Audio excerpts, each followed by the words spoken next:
25절에 이렇게 그러므로라고 해서 출발이 되고 있습니다. 그러므로는 인과관계를 말하니까 그 앞에 내용들과 논리적인 연결관계가 있다는 얘기가 되는 거죠. 앞에 내용은 세상을 사랑하지 마라, 세상을 두려워하지 말라 였습니다. 그게 왜 등장했느냐 하면 사람들 앞에서 자기 의를 치장하여 나타내려고 하는 그런 것들을 조심하라. 종교적인 명분, 나는 훌륭한 종교인이야 라는 그런 형태들, 그런 게 하나님 앞에만 받쳐져야 되는데 그러질 않고 사람한테 보이려고 이런 것들을 자꾸 치장하고 내세우는 것, 그게 굉장히 큰 잘못인데 우리는 아주 쉽게 그 잘못을 저지른다, 이렇게 말씀을 드렸습니다. 왜 그런 잘못을 저지르느냐? 본성이 세상을 사랑하도록 되어 있습니다. 세상한테 인정받아야 되고 사람들한테 인정받아야지 내가 안전하다, 내 인생이 가치 있다. 내가 사람들에게 사회 속에서 인정 못 받으면 나는 도태되니까, 루저가 되니까 그 세상이 두렵다. 이래서 세상을 사랑하거나 세상을 두려워하거나 동전의 양면처럼 이것들이 같이 있으면서, 그러면서 우리가 사람들한테 인정받으려고 자꾸 신앙생활 한단 말이에요. 그게 실은 굉장히 큰 죄다. 예수님이 오죽하면 이 산상수훈의 핵심적으로 가르치는 내용 중에 이게 포함되어 있겠습니까?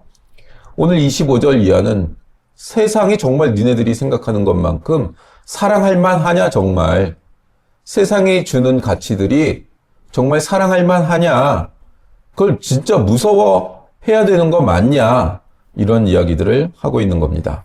왜냐하면 27절에 너희 중에 누가 염려함으로 그 키를 한 자라도 더할 수 있겠느냐, 이렇게 되어 있습니다. 키를 한 자라도 더할 수 있느냐, 거기에 이라고 이렇게 되어 있고, 제 성경에는 이 이렇게 되어 있고, 이를 찾아가면 또는 목숨을 이렇게 되어 있습니다. 이라고 되어 있죠. 가로 열고 그 위에 헬라어로는 여기는 이제 생명이라는 뜻이 됩니다. 걱정하고 염려해서 생명을 한 자라도 더 연장시킬 수 있냐, 이런 뜻이 되는 겁니다. 생명을 염려해서 한순간이라도 연장할 수 있냐. 우리가 걱정한다고 해서 우리의 키를 키우거나 생명이 연장되지를 않습니다. 세상에 중요한 것들, 소유하고 나눠주고 결제할 권세를 갖고 있지 않고, 그런 것들이 하나님만이 결제권자이시다. 하나님만이 가장 중요한 가치들을 주실 수 있는 분이다. 세상은 너희를 유혹하고 시험할 뿐이지 세상에서 너희에게 주는 것 중에, 그 내용 중에 중요한 것들은 하나도 없다. 생명을 연장시키는 것들은 없다. 실상은, 세상은 하나도 가치 있는 것들을 갖고 있지 않다. 그러니 세상을 사랑하거나 세상을 무서워하는 것은 당치 않다 하는 내용인 것입니다. 예전에 영어 이름이니까 기억을 못 하는데, 프로야구 선수 중에 아주 어렸을 때부터 싸이 영상인가 그거 받는 거를 목표로 했던 선수 얘기를 들어본 적이 있어요. 그 친구가 아주 어린 나이에 메이저리그에 가서 아주 어린 나이에, 그러니까 20대 초중반 나이에 싸이 영상을 받아버린 거죠. 자신의 어렸을 때부터의 소원이고 목적이었어요. 그거를 아주 어린 나이에 이루어버린 거죠. 싸이 영상을 받고, 그리고 그렇게 기뻐하질 않더래요. 그래서 너 왜 그러냐 그랬더니, 내가 어렸을 때부터 목표로 삼고 자신의 인생을 모두 걸어서 고작 이걸 얻으려고 했단 말인가 하는 허무가 찾아오더래. 블랙핑크니 지드래곤이니 대형 집회를 이끄는 부흥사니, 대형 콘서트 5만 명 10만 명 오는 콘서트를 할 때는 무슨 신이 내린 것처럼 그들이 콘서트를 해요. 모든 사람들이 그는 정말 대단했다. 사람들한테는 그게 기억으로 남아. 그것들을 행위한 사람은 어떻게 되는 줄 알아요? 공허해져요. 그래서 자꾸 그렇게 마약을 하고 이상한 짓들을 하는 거야. 그 허물을 메꿀 수가 없어. 사람들이 그렇게 박수치고 환호하고 천재라고 소리 지르고 사람들을 그렇게 마음대로 다룰 수 있었는데, 그게 끝나고 나면 찾아오는 허무, 대형 집회를 이끄는 막 뭐라고 말만 하면 막 병이 났고 이런 막 10만 명 막 이렇게 모아놓고 집회하는 부흥사들도 끝나고 나면 그 허무를 견딜 수가 없습니다. 윌로우 크릭의 빌 하이웨스 목사도 전 세계적인 영향력을 가지고 미국 대통령한테 직접 다이렉트로 전화해서 조언을 할 수 있는 위치에 있는 전 세계에서 가장 영향력이 있는 그 목사도 말할 수 없는 스캔들을 일으킨다고요. 그게 왜 그러겠어요? 그 허물을 감당하지 못해 유혹당하고 미혹당하고 뭔가 세상의 것들로 채우고 싶은 그런 열망들이 자꾸 일어나요. 옛날에 하용조 목사님이 매번 그러셨어요. 클레오파트라처럼 코가 높은 여자는 죽을 때까지 자기 코 높은 거 그거 하나만 갖고 산대. 서울대 나온 사람은 자기 현재가 형편없는데도 죽을 때까지 서울대 나온 거 그거 말하고 산대. 그거 얼마나 철없어 보여. 40이 넘었는데도 그러고 있으면. 근데 60, 70대에서도 그래. 이 세상의 것들은 우리에게 영원한 가치를 심어주지 않습니다. 정말 저걸 가지면 너무 좋겠다. 그거 가져봐요. 그게 얼마나 가나. 누가복음 10장에 가면 염려에 대한 이야기가 나옵니다. 누가복음 10장 38절에서 42절까지입니다. 염려한다는 얘기는 마음이 갈라져 있다는 이야기입니다. 마음이 분열되어서 초점을 가지지 못한 것, 합치된 마음을 스스로 갖지 못하는 거예요. 두 개의 눈이 한 초점에 모아지지 않고 각기 다른 곳을 보고 있다고요. 사팔뜨기죠. 서로 다른 곳을 보고 있어요. 그래서 염려하지 말라는 것은 하나님과 세상을 놓고 둘 사이에서 방황하지 말라는 얘기입니다. 24절에서 본 바와 같이 한 사람이 두 주인 섬기지 못한다. 우리 마음이 두 갈래로 나뉘어 있으면 이것도 안 되고 저것도 안 됩니다. 근데 저도 그렇지만 대부분의 그리스도인들이 세상과 하나님 사이에서 양쪽에 발 걸치고 산단 말이에요. 하나님도 열심히 믿어드릴 테니까 이 세상에서도 성공하게 해달라고. 하나님만을 온전히 섬기지 않는 것도 아닌데 또 그렇다고 그런 것도 아니고 하나님을 홀딱 하나님께만 빠져 있는 것도 아닌데 또 홀딱 세상에 빠져 있는 것도 아닌 그 애매한 상태. 그 상태에서 살다가 죽을 때 후회하는 거예요. 죽을 때 두려워하는 거예요. 우리 대부분이 그렇게 산단 말이에요. 누가복음 10장 38절에서 42절 우리 다 함께 봉독하시겠습니다. 시작. 그들이 길 갈 때에 예수께서 한 마을에 들어가심에 마르다라 이름하는 한 여자가 자기 집으로 영접하더라. 그에게 마리아라 하는 동생이 있어 주의 발치에 앉아 그의 말씀을 듣더니 마르다는 준비하는 일이 많아 마음이 분주한지라. 예수께서 나와 이르되 주여 내 동생이 나 혼자 일하게 두는 것을 생각하지 아니하셨나이까. 그를 명하사 나를 도와주라 하소서. 주께서 대답하여 이르시되 마르다야 마르다야 내가 많은 일로 염려하고 근심하나 몇 가지만 하든지 혹은 한 가지만이라도 족하니라. 마리아는 이 좋은 편을 택하였으니 빼앗기지 아니하리라 하시니라. 이게 지혜로운 마리아, 지혜롭지 못한 마르다 이렇게 이해하는 구절인데 마르다는 준비하는 일이 많아 마음이 지금 분주하죠. 그리고 염려하는 마음입니다. 예수님 말씀도 듣고 싶은데 예수님 맞이할 준비도 해야 되고 맞이할 준비마다 여러 사람들도 올 테니까 그때는 이 대접을 잘 못하는 것들에 대해서는 굉장히 마을에서 말도 많이 나오는 손님이 왔는데 대접을 못한다. 이러면은 그냥 마을에서 손가락질 받는 그런 문화란 말이에요. 이 중동의 문화가. 그러니까 마르다는 염려하는 마음이 굉장히 있는 거예요. 마음이 갈라져 있는 거라고요. 여러 가지 마음으로. 한 번에 인간은 한 가지밖에 못하죠. 몸이 하나니까. 머리로야 여러 가지를 생각하더라도 몸은 하나니까 한 가지밖에 행하지 못하고 가장 집중적으로 한 가지를 할 때 가장 능률적입니다. 그래서 음악을 틀어놓고 공부한다거나 이게 분위기는 잡을 수 있을지 몰라도 진짜 공부에 들어가면 음악 소리가 안 들리죠. 몰입이 되면. 한 가지밖에 못하는 거예요. 실제로는 인간은. 근데 지금 마르다는 마음이 갈려 있어서 결정을 못하고 있는 요 상태, 요걸 염려하는 것이라고 표현을 하고 있는 겁니다. 두 주인을 만족시키지 못한다는 거예요. 그러니까 일하는 걸 하든가 예수님 말씀을 듣는 걸 하든가 둘 중에 하나를 하라는 거예요. 일하는 건 잘못됐고 예수님 말씀 듣는 건 잘됐고 이런 가치 평가를 내리기 전에 그걸 내리고 있는 것도 아니에요. 정확하게 보면 마음이 갈려 있는 게 문제지 않냐. 마음이 갈려 있는 게 두 갈래로 마음이 되어 있는 게 그래서 염려라는 게 들어온 게 그게 문제라는 거예요. 일단 1차적으로 인간은 한 가지밖에 못 한다고요. 세상을 섬기거나 하나님을 섬기거나 일을 하거나 예수님 말씀을 듣거나 일한다는 게 나쁘다는 게 아니에요. 누군간 일해야 되잖아요. 그러니까 적용을 이상하게 가면 또 이상하게 된다고요. 지금 두 가지를 가지고서 한 가지를 선택하지 못하는 것을 얘기하고 있는 겁니다. 애들 밥 해줘야 될 때는 밥 해줘야 되죠. 나 큐티하니까 너네들 밥 안 해줄 거야. 이건 또 좀 말이 안 되는 거잖아요. 그죠?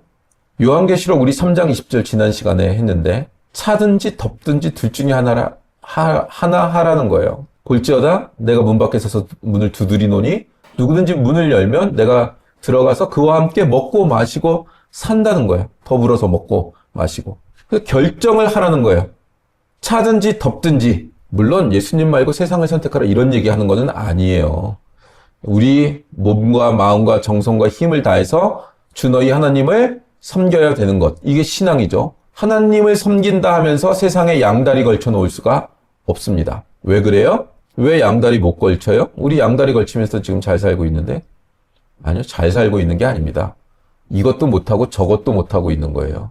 왜 양다리를 못 걸쳐요? 하나님도 우리의 모든 걸 원하시고 세상도 우리의 모든 걸 원합니다.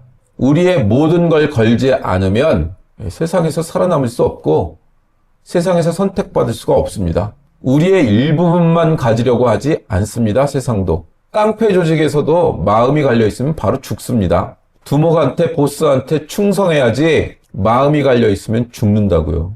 그래서 두 주인 어차피 못 섬기는 거예요. 노선을 분명히 정하셔야 됩니다.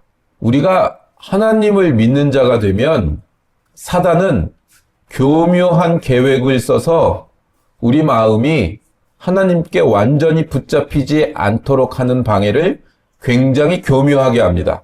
그게 여러 가지 명분을 갖다 붙이도록 되어 있다고요. 그래서 염려케 합니다. 하나님을 의지하는 사람들더러 염려하지 말라라는 얘기를 할 때 이게 뭔가 준비하지 말라는 뜻으로 해석하는 건 또 안 됩니다.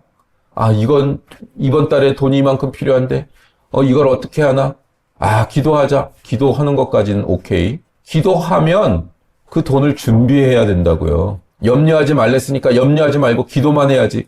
요렇게 적용하는 것도 안 돼요. 오늘 본문에 공중의 새를 보라 심지도 않고 거두지도 않고 창고에 모아들이지도 아니하되 너희 천부께서 기르신다. 그러니까 아니 그거 기도하고 있으면 되는 거네. 하나님께서 다 먹여주고 재워주고 하시니까. 근데 그 새들 보면 둥지에서 안 떠나고 입만 벌리고 있어요. 열심히 먹이 찾으러 다니고 열심히 먹이 주잖아요. 자기 새끼들한테. 사람도 똑같이 이렇게 되어 있다고요. 이마에 땀 흘리지 않으면 먹을 수가 없어요. 가만히 있고 염려하지 말라. 그래서 진짜 가만히 앉아서 기도만 하고 있으면 굶어 죽습니다. 나중에는 먹을 게 없어서 막 찬송가 씹어먹고 성경책 씹어먹고 그래야 돼요. 일을 해야 됩니다. 준비하고 기획하고 계획하고 심고 거두고 간직하는 거. 열심히 일해서 get the money 하고 save the money 하고 give the money 하는 거죠. 성경은 심지어 데살로니가 전서인가요? 일하기 싫어하면 먹지도 말래요. 게으른 사람들, 기도만 하고 있는 특별한 사명자들, 특수한 역할을 맡은 사명자들은 그 사명을 다하면 먹고 사는 문제는 해결돼요. 저는 하나님 뜻만 어긋나지 않게 사명자니까 그거 지키고 있으면 밥 먹는 문제는 해결됩니다. 그게 일이니까 나한테 사명자니까. 소명자들은 본인들이 해야 되는 영역에서 탁월하지 않으면 열심히 하지 않으면 못 먹고 살아요. 굶어 죽는 거예요.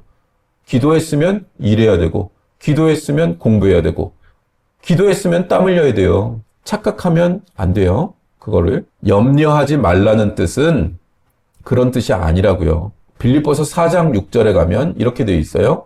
6절 7절 아무것도 염려하지 말고 다만 모든 일에 기도와 간구로 너희 구할 것을 감사함으로 하나님께 아뢰라. 그리하면 모든 지각에 뛰어난 하나님의 평강이 그리스도 예수 안에서 너희 마음과 생각을 지키시리라. 아니 여기 보면 염려하지 말고 기도와 간구하라는데 그럼 하나님께서 지키신다는데 이게 뭔 말이야 이게. 앞뒤가 안 맞잖아 이게. 여기서 염려하지 말라는 것은 실제로는 이 세상이 아무것도 가지고 있지 않다. 온 천하 만물의 주인이시고 우리를 사랑해서 복 주시기를 기뻐하시는 하나님과 비교해 볼 때 하나님 안에 있는 자들이 걱정할 게 뭐냐? 특별히 걱정할 필요가 없다. 이 얘기를 하는 거예요. 열심히 일하지 말라는 얘기를 하는 게 아니라 우리가 믿는 하나님의 진실하심, 우리를 향한 사랑, 그분의 능력, 그분의 권세를 확인시키는 차원에서 이 이야기를 하는 거지.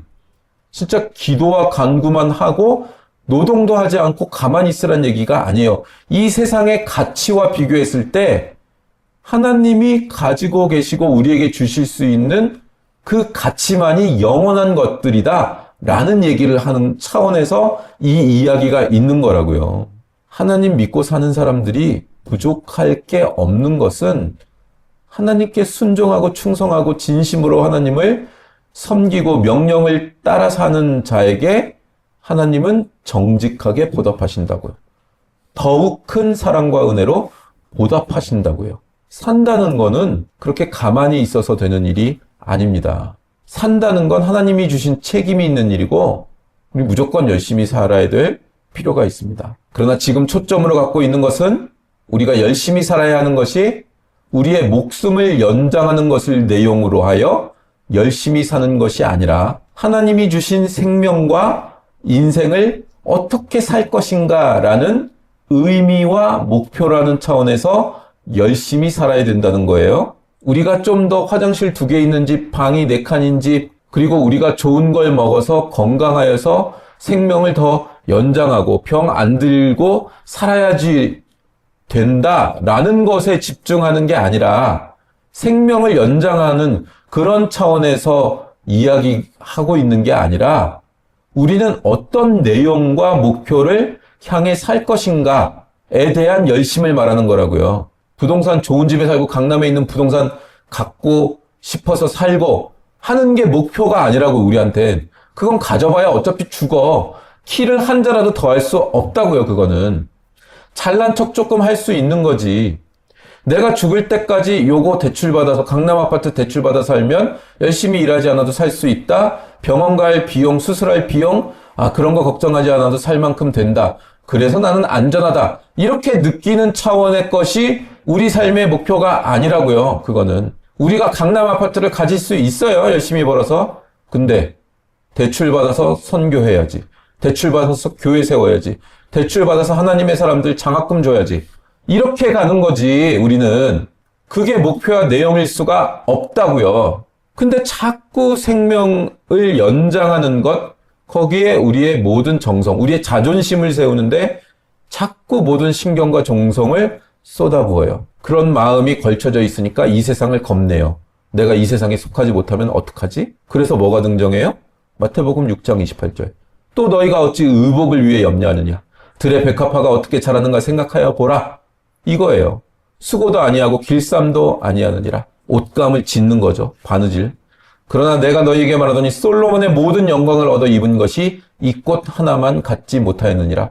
오늘 있다가 내일 아궁이에 던지우는 들풀도 하나님이 이렇게 입히시거든. 하물며 너희일까 보냐 이 믿음이 적은 자들아. 이렇게 하시는데 우리는 언제까지나 믿음이 적은 자죠. 그러니까. 하나님이 주시는 것과 이 세상이 줄 수 있는 것 어느 게 더 영광스러운지 좀 제대로 좀 보고 비교해 보라는 거예요. 어느 게 더 우월한가를 보라는 거예요. 목사도 이거 쉽지 않고 믿음 좋은 사람도 쉽지 않습니다. 예전에 헌신자 스쿨 이런 데서 훈련 받을 때 솔라 그라치아 오직 은혜로 막 이걸 가지고 막 성악하시면서 찬송하던 목사님이 있었어요. 너무 은혜롭게 자기가 솔라 그라치아를 깨달아서 너무 행복하다 그러시면서 이제 선교지에 가셨지요. 근데 자녀가 아프고 외국은 영어권 국가들 중에는 이제 병원비가 비싸니까 자녀가 아프니까 이제 헌금을 좀 돈을 좀 달라고 성도한테 전화를 한 거죠. 그 몇 가지 또 돈에 관련된 사건들이 있어서 그만두시게 됐어요. 솔라그라치아 해도 이 세상을 살아나가는 어려움들이 우리의 믿음을 갉아먹죠. 허 선교사님인가? 요즘 할머니 선교사님이 계속 뜨는데, 허 선교사님은 그러시더라고요.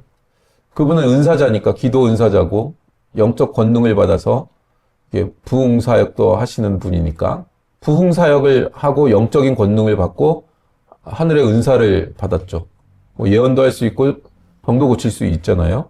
근데 영적 권능은 영적 권능이고 남편이랑 행복하게 사는 데는 지혜가 필요하더라. 행복은 자기가 가꿔야 된다.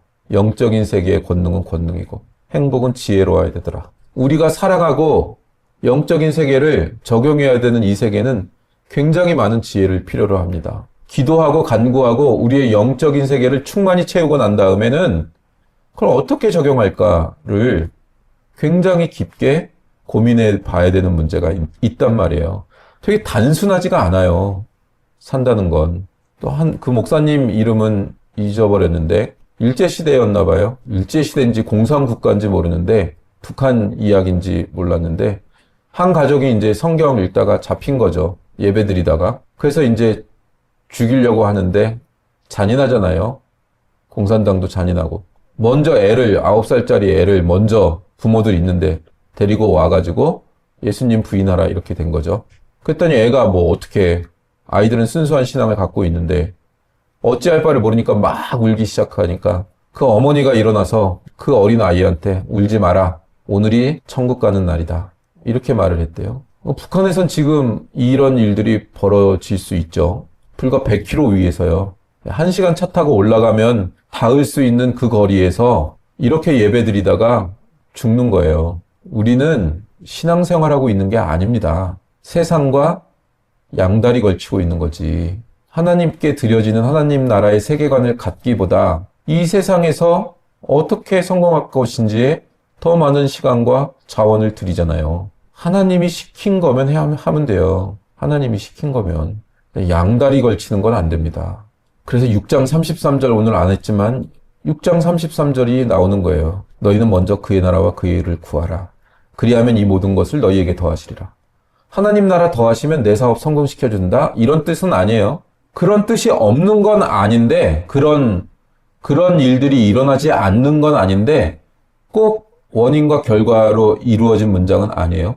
하나님 나라를 먼저 구하면 잘 먹고 잘 살게 된다라는 등식이 성립하지는 않습니다. 그런데 하나님 나라를 위하여 살면 하나님 나라를 위하여 사는 그 마음과 인격이 더욱더 풍성해지고 많은 사람들에게 그것을 나눌 수 있도록 하기 위하여 그것을 막고 있는 인생의 문제, 여러 가지 방해하는 사단의 계획, 이런 것들을 하나님께서 처리해 주시는 일들이 있는 건 분명해요. 그거는. 그 방향이 성공이고 좋은 대학 가는 거고 인지는 모르겠어요. 그런데 영적으로 더 풍성해지고 하나님께 더욱 깊이 들어갈 수 있도록 하기 위하여 가로막고 있는 것들. 그게 돈의 문제면 돈의 문제가 해결되고 관계의 문제면 관계의 문제가 해결되는 거예요. 그래서 하나님 나라의 더욱 깊은 영성으로 돌아가기 위하여 방해되는 것들이 없어지는 거지. 먼저 그 나라와 의를 구하면 잘 먹고 잘 살게 된다라는 등식으로 가는 건 틀린 적용이란 말이에요. 이해됐죠? 이거 잘 이해해야 됩니다. 왜 그러세요? 공중에 새를 먹이시고 오늘 있다 내일 아궁이에 던지우는 들풀을 입히시는 이가 누구냐? 하늘에 계신 너희 아버지시니까. 아버지라고요. 우리는 하나님이 나를 구원한 것, 예수님이 나를 구원해 주신 것 알겠어. 그걸 믿게 됐어. 이상하게 믿어져. 논리적으로는 말이 안 되고 내가 아는 과학 지식으로는 말이 안 되는데 그 마음이 자꾸 그게 믿어져. 마음이. 그건 성령님의 역사죠. 그게 믿어지는 게. 과학적이지 않은데 믿어지잖아요. 근데 우리는 그건 법정적으로 옮겨온 거고 그 의로움은 법정적으로 우리가 의인으로 옮겨온 것이고 아버지와 나의 관계가 되는 것은 그 이후에 아버지에 대해서 알아가면서 아버지가 무엇을 기준으로 하여 우리 집안은 살아가도록 되어 있다 이렇게 가르치시는지를 아는 그 성화의 과정이 필요한 거예요. 그래서 두렵고 떨림으로 너희 구원을 이루라는 열심히 뭔가 노력해서 구원을 얻으라, 의인이 되라는 뜻이 아닙니다. 우리가 의인 되는 건 우리 실력으로는 불가능한 거예요. 하나님이 의인을 삼아주세요. 근데 그 의인답게 되고 하나님의 자녀답게 되는 법으로만 입양이 됐지 아직 아버지와 아들의 관계가 형성이 안 돼 있으니까 그 친밀함을 알아가는 그 단계는 우리 일상 동안, 우리의 일상에서 일생 동안 일어나야 되는 일인 거예요. 아버지라고 부른다는 게 무슨 의미인지. 백합화는 아버지가 아니에요. 하나님이. 우리만 하나님을 아버지라고 부를 수 있다고요. 만드신 분과 물건의 관계, 물질의 관계일 뿐이에요. 근데 우리는 아버지와 자녀의 관계라고요. 이게 얼마나 영광스러운지를 알면 세상하고 양다리를 안 걸쳐요.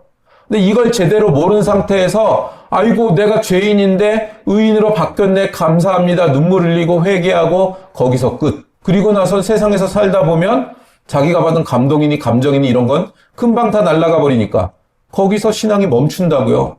그게 아니고 자녀 삼아 주셔서 법적으로 등록이 됐으면 그러면 하나님과의 친밀한 관계를 가지고 이 세상을 어떤 가치로 살아나갈 것인가는 끊임없이 고민하고 노력하고 적용해야 된다고요. 끊임없이. 그래서 영적인 세상의 언어들이 더욱더 깊어지고 알아져야 된다고요. 하나님이 어떻게 나의 인생에 개입하시는지, 내게 원하시는 게 뭔지 그걸 알아나가야 된다. 그래서 영적 나이를 먹어가는 거예요. 이제 의인이 된 건 출생한 거고 응애 태어난 거고 그 다음부터는 영적 나이를 먹어야 되는데 다들 영적 나이는 안 먹고 응애 태어나가지고 이유식 먹여주고 오냐오냐 하고 당신은 사랑받기 위해 태어났다 그러고 태어났다니까 사랑받기 위해 태어났다니까 태어났으면 나이를 먹고 훈련받고 성숙해야 되잖아. 근데 훈련을 안 받아. 훈련을 나이스하게 하는 훈련이 어딨어요. 해병대에서 훈련을 빨간 모자 쓴 조교가 나이스하게 해줘요? 나이스한 것만 훈련이야. 하나님의 나라는 나이스하고 되게 친밀하고 온화하고 이런 것만 있는 줄 알아. 아니라니까요. 군사되고 군병되는 거라니까요. 훈련돼야 된다고요. 명령을 내리면 그냥 순종해야 된다고요. 안 그러면 죽으니까. 예전에 친구가 영화같이 시나리오 작업하다가 저는 교회로 왔고 그 친구는 충무로에 나왔는데 군대 생활하는데 383 GP 안에 들어가서 초소 안에 들어가서 근무를 하는데 대위가 하나 왔어. 대위는 대학교 다니다가 ROTC 해가지고 임관을 한 대위야. 근데 그 대위가 왔는데 38선 안에서 지뢰밭이 있잖아요. 38선 안에는 지뢰들이 잔뜩 있잖아요. 거기서 그 지뢰를 그 위에 상관한테 계속 그 지뢰의 위치를 알아서 길을 다녀야 되는 병장이 있고 훨씬 높은 계급의 대위가 있어요. 그 대위가 공부는 잘하고 엘리트인데 지뢰 위치를 모르잖아.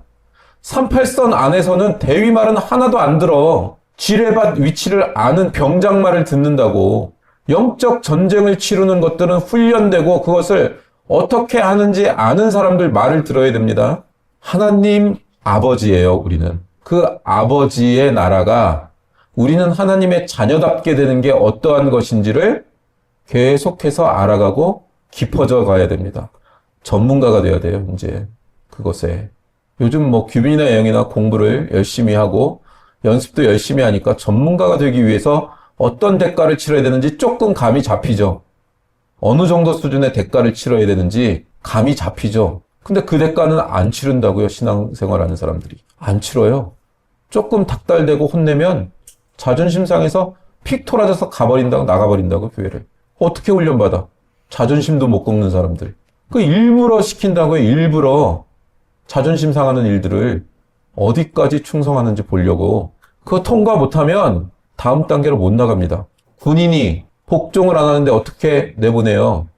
훈련소에서 죽을 때까지 있다가 훈련소에서 죽어야지. 언제까지 훈련소에 있을 거예요? 우리는 자꾸 복과 건강과 생명을 세상으로부터 받아내려고 해요. 하나님, 화장실 2개 있는 집에 가야 되고 방은 꼭 3개 있어야 됩니다. 이 복이잖아. 그게 복이잖아, 우리한테는. 복일 수 있습니다, 당연히. 하나님이 주시는 거니까.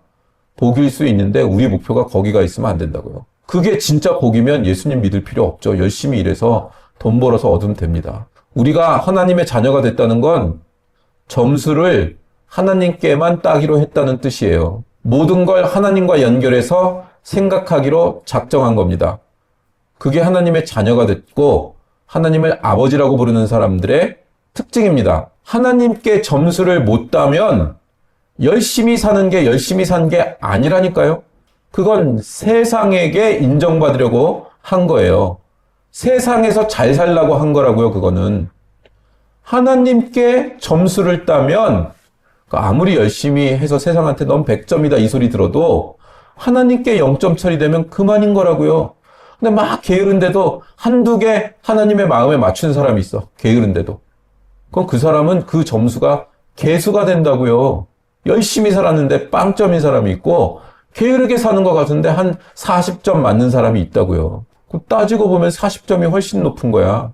이게 헷갈리고 먹을 문제, 입을 문제가 걱정이 되면 로마서 8장 32절을 기억하십시오. 자기 아들을 아끼지 아니하시고 우리 모든 사람을 위하여 내어주시니가 어찌 그 아들과 함께 모든 것을 우리에게 은사로 주지 아니하시겠느냐. 하나님이 어느 정도까지 우리 편인지를 드러내는 겁니다. 하나님은 자기 아들을 내어주시기까지 우리 편인 겁니다. 저더러 규빈이를 내어주는 데까지 누군가를 사랑하라고 해보세요. 말 안 들을 때는 내쫓고 싶지만 그럴 수가 없죠. 그럴 수가 없죠. 예영이를 내어 대신 죽이고 그 사람을 살려라. 어우, 그걸 어떻게 해요? 근데 예수 그리스도를 이 땅에 보내신다고요. 그만큼 우리 편을 드신대요. 그게 우리 아버지시라고요. 그 아버지는 어떤 성품을 가지고 계셨는지를 우리는 끊임없이 묵상하고 성경을 통해 발견해야 되고 하나님께서 내려주시는 복, 이 땅에서의 복이 아니라 하나님께서 내려주시는 복, 그것을 깨달아 알아 그것을 얻으면 감사할 수 있어야 된다고요. 그게 참 어렵죠. 여러분, 우리가 하나님께 얻은 진정한 복은 드디어 세상이 우리를 흔들지 못하는 자리에까지 온 것입니다. 우린 무엇이 진정한 가치고 우리가 책임져야 될 내용이 무엇인지 비로소 알게 된 거예요. 그게 복이라고요. 이걸 모르면 죽을 때 두려울 겁니다. 죽음을 두려워할 겁니다. 이걸 알면 죽음이 두렵지 않을 것입니다. 여러분이 가지고 있는 최고의 자랑이 뭔지를 생각해 보십시오. 세상이 겁이 안 나는 것, 죽음이 겁 안 나는 것, 그것이 우리에게 주어진 최고의 보상이고 이미 우리가 하나님께 감사와 찬송과 영광과 존귀를 올려드려야 될 충분한 이유입니다. 이 세상 속에서 이 세상을 두려워하지 마시고 이 세상을 탐하고 사랑하지 마시고 하나님을 깊이 사랑하고 하나님께 속한 자녀들 되시기를 주님의 이름으로 축원합니다. 아멘.